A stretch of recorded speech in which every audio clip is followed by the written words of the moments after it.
Noches, noches,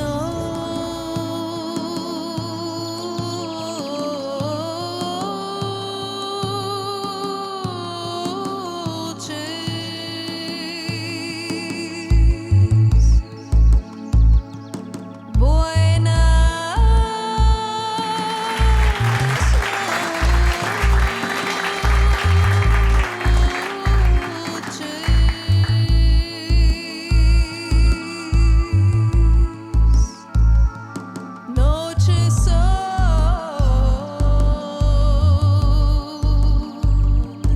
de enamorar y noches son. I was very fortunate to receive a wonderful copy of Thami Tazi's book a few months ago. And I come from a country, India, where we have a living tradition of wearing beautiful clothes and embroideries and zari and brocade. And for me to see this book, it was a visual treat first of all, and then for me it was also a record of all the history of Moroccan designs and all the different techniques that I used to create the most wonderful garments in Morocco. But where I think Thami Tazi really comes to life is that all this tradition is interpreted and to make the most amazing clothes that a modern Moroccan woman can wear and enjoy and breathe life into. She's able to take the past and able to create something that's vital, that's modern, and leave behind a legacy for the future.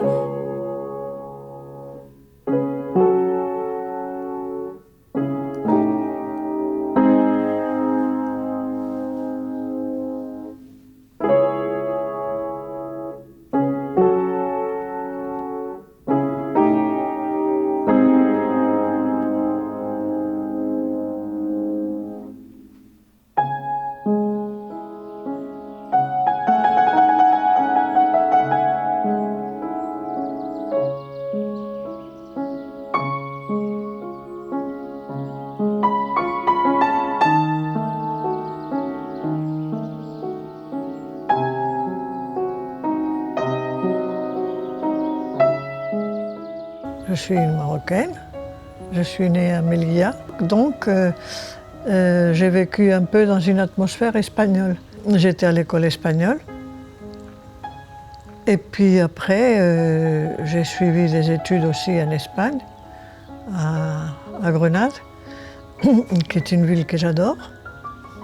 Et c'est une ville qui pour moi, elle me parle parce que c'est tous ces vestiges qu'ont laissé la dynastie des Nasrides là-bas et toute cette Andalousie, ça m'intéresse beaucoup et en même temps ça me donne une certaine émotion et une fierté.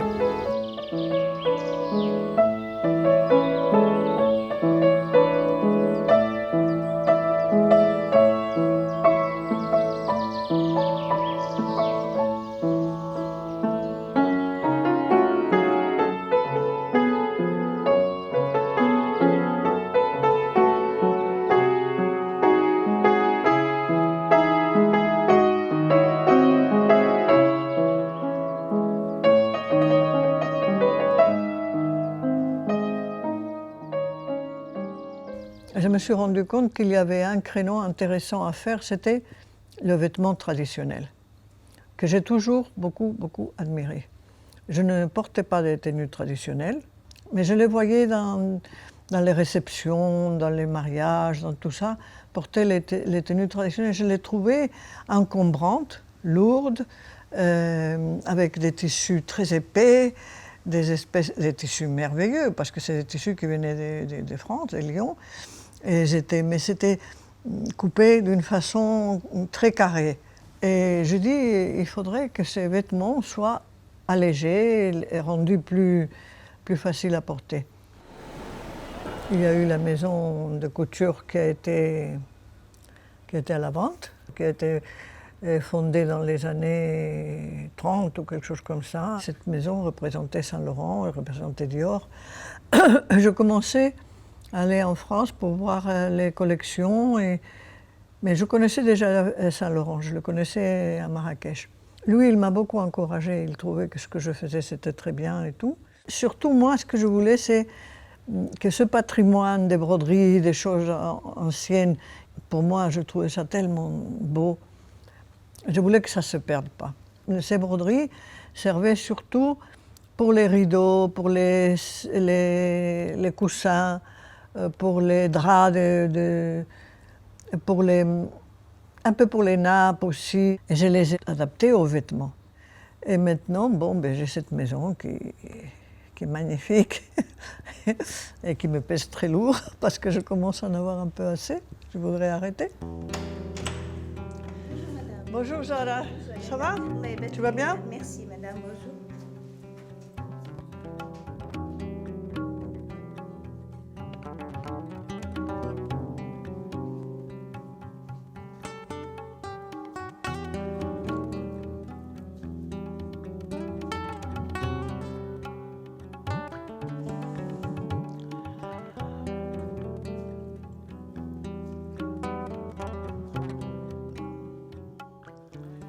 Ça, c'est le reportage qui est apparu dans le journal Elle. Et c'était un reportage de Lutens, Serge Lutens, qui est un ami. Et je dois dire qu'il a vraiment pris des vêtements très beaux.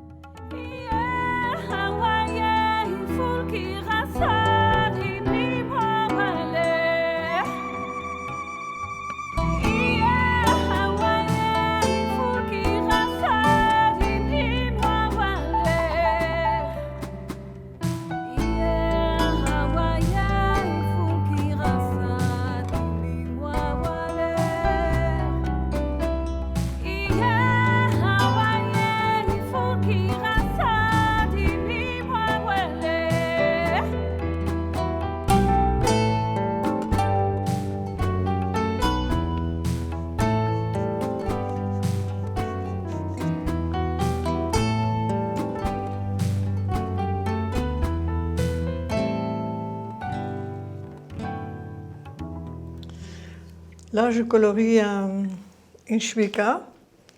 Ça va être une chouïka. C'est une tenue traditionnelle couleur rose. J'ai fait des iris. Et comme la tenue est rose, un rose un peu clair, je vais lui mettre un peu de couleur.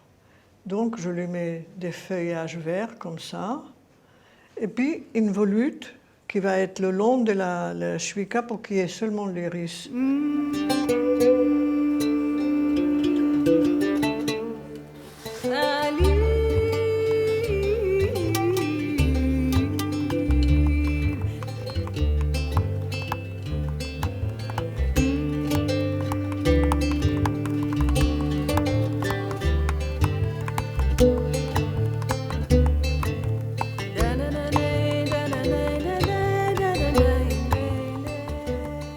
Donc voilà, ça c'est les différentes créations que j'ai en ce moment.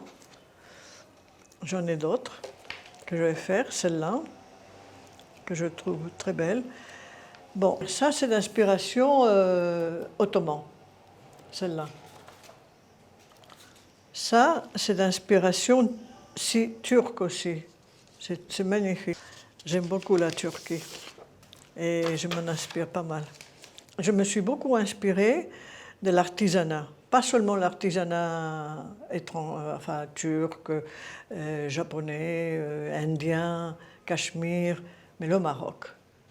Par exemple, tout ce qui est les taurik, qu'on appelle taurik, qui est dans les bois, dans les plafonds, tout ça, je me suis largement inspirée.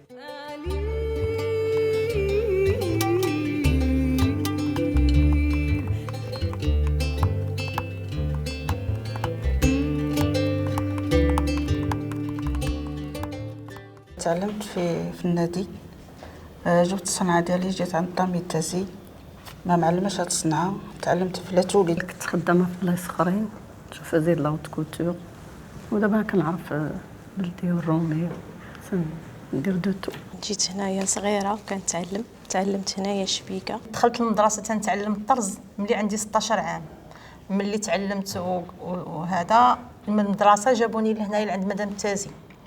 انا معلمه لي بوان داكشي، ولكن ملي جيت لهنايا تعلمت لا براتيك. خدمت في بلايص اخرين وخياطات اخرين، ولكن مع طامي التازي لقيت طريقه اخرى ما احسن من ناحيه الفينيسيون، من ناحيه الخياطه، من ناحيه كيفاش كتلون، كيفاش استفدت اكثر من اللي كنعرف.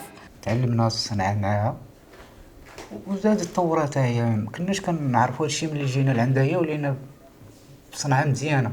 كنت كنخدم السامبل. ملي دخلت لاتوليي عند مدام تازي بدينا تنخدموا خدمه جديده متنوعه بابتكار جديد. هذا فن فهمتيني، يعني الاستاذه كتعطينا الديسان، يعني خصها اي حاجه دوز من عندها.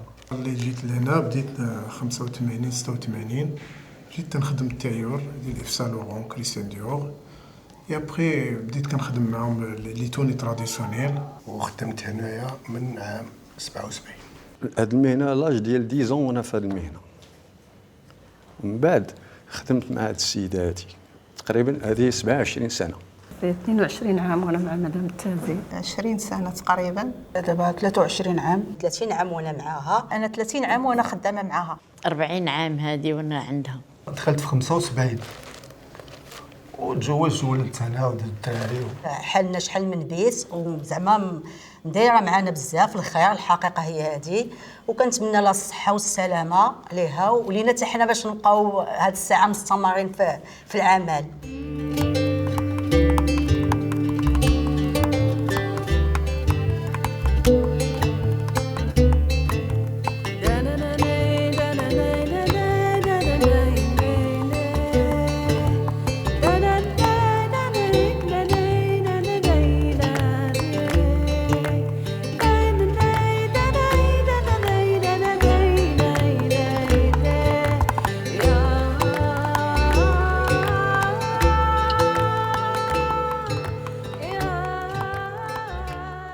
J'aime beaucoup ce que je fais, j'aime beaucoup le patrimoine.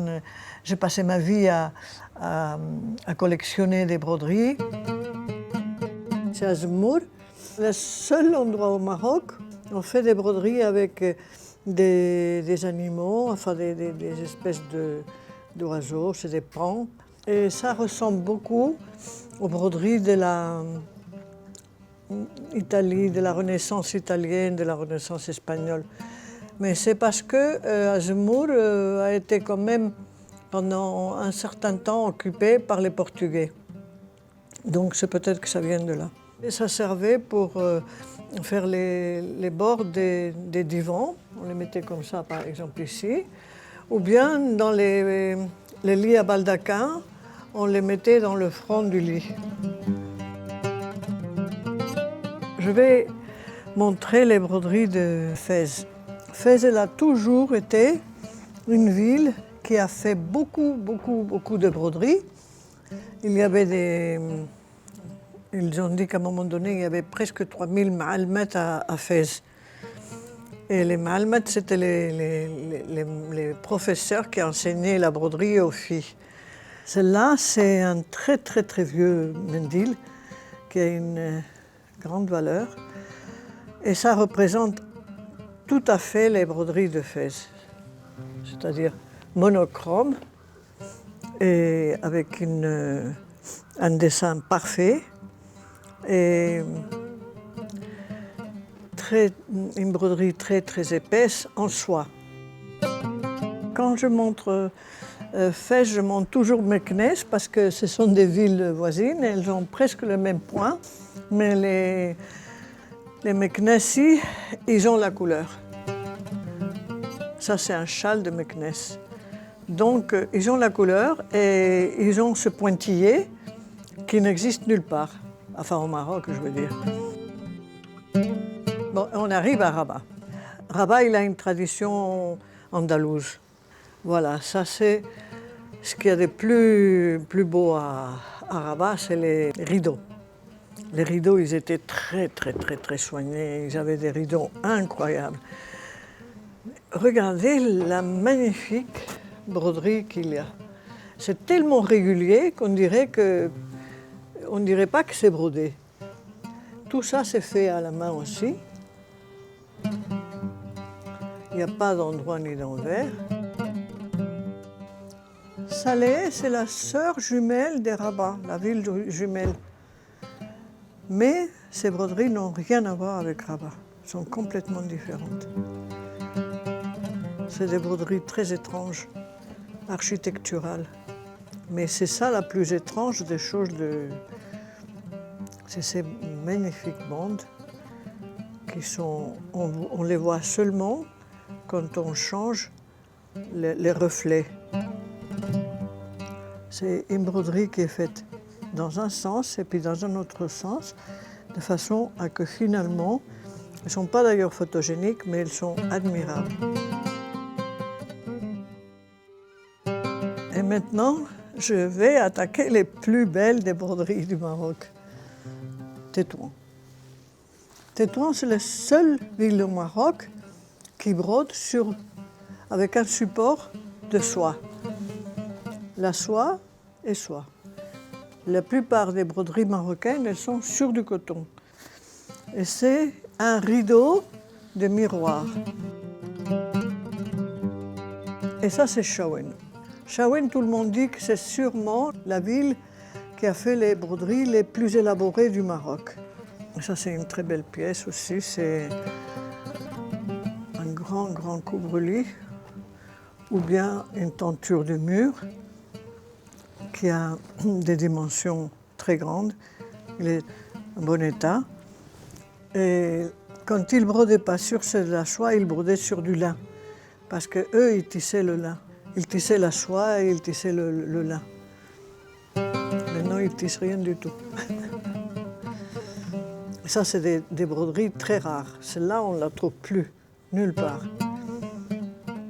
Et c'est très rare, on ne sait pas la faire. Mais nous, on l'a fait. Et c'est ça, mes broderies, elles ont été là, elles ont été exposées à l'Institut du monde arabe.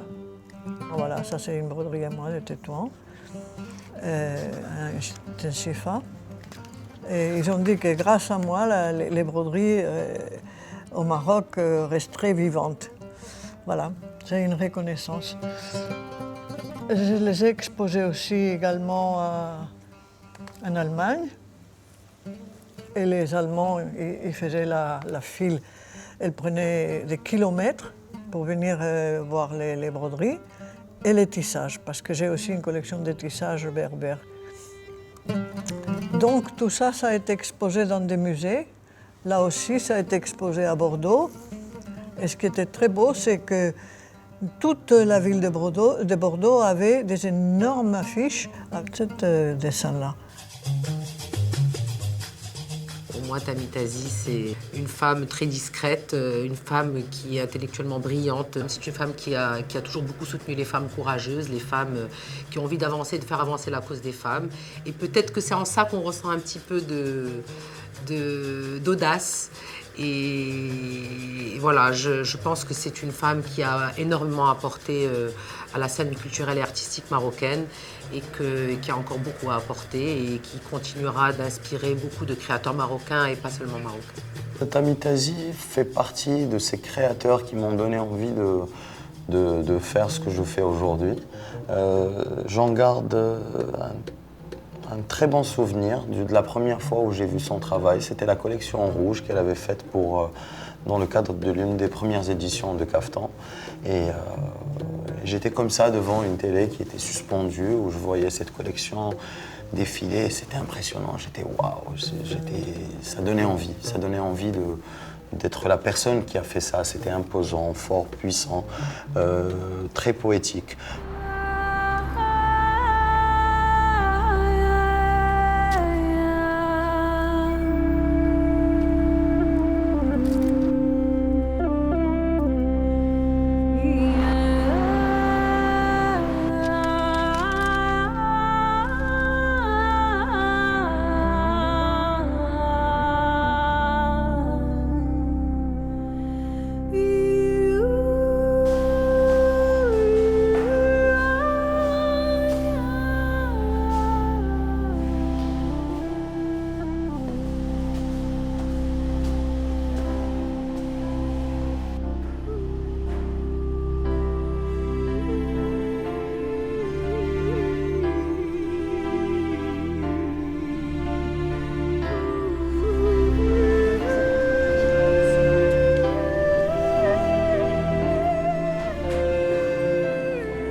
C'est avec beaucoup de joie que je suis ici ce soir.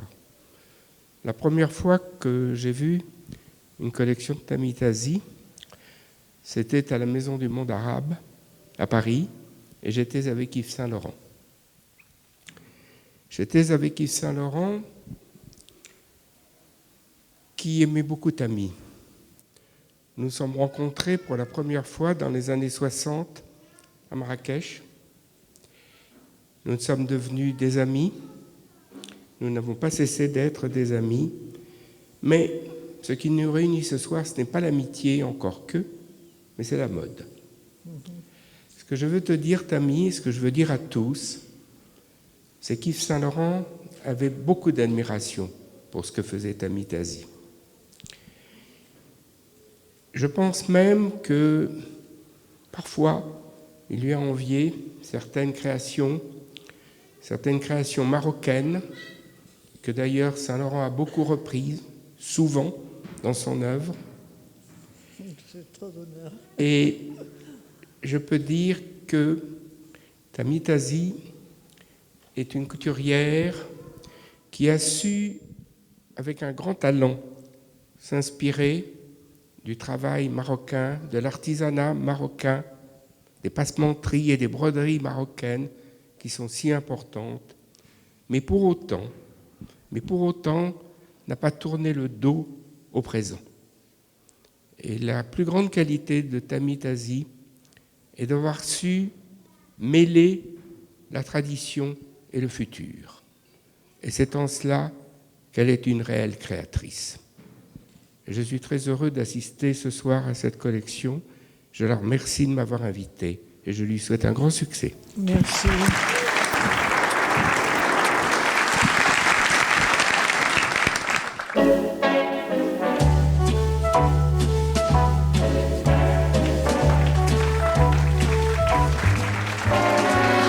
When love comes in and takes you for a spin, oh la la la, c'est magnifique. When every night your loved one holds you tight, oh la la la, c'est magnifique. But when one day your loved one drifts away, oh la la la, it is so tragic. But when once more he whispers, je t'adore, c'est magnifique.